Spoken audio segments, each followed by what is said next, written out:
Children, today I am going to explain chapter 11, expressing necessity and obligation.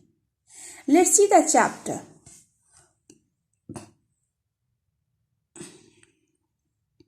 Do you think we should inform the police? Let's see the first what is given there. You see there is a picture and there are so many peoples and also a well.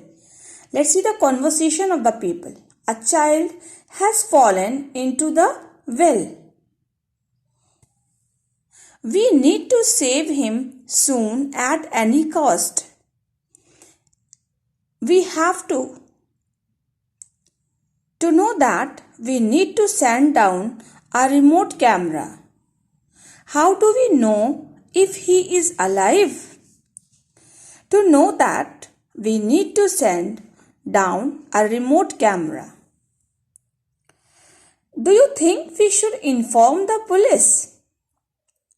It has been confirmed that the boy is alive, but how do we reach him?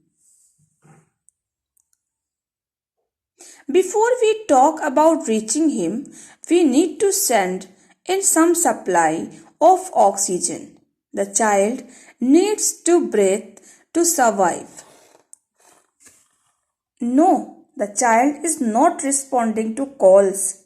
He is perhaps unconscious.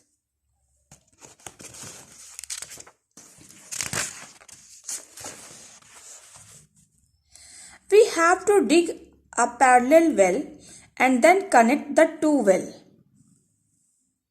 Yes, I agree. I think we should seek help from the army.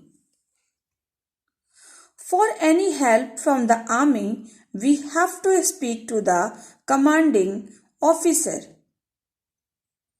If we need to, we will. They have rescued him. The doctors are examining him.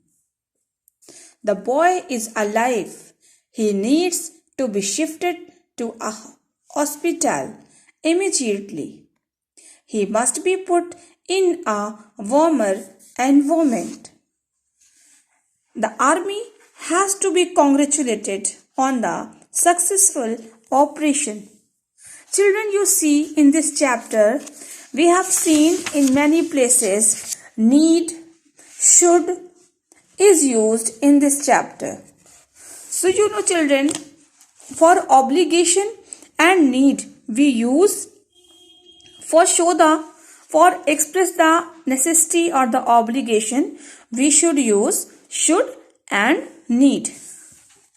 Children, in this chapter we learn that how can we express the necessity and the obligation. Let's see here some point is given there to say that something is necessary or something is important and needs to be done. We use need to. For example, we need to send in a supply of the oxygen. We use have to or must when something has to be done because of the obligation or because we have no choice about doing it. For example, we have to walk to the commanding officer. The boy has to be shifted to hospital immediately. So children, for the necessity and obligation, we can use have to or must. And for the obligation, we use need to. Need to shows the necessity. Oh, I hope children you understood. Okay, thank you so much.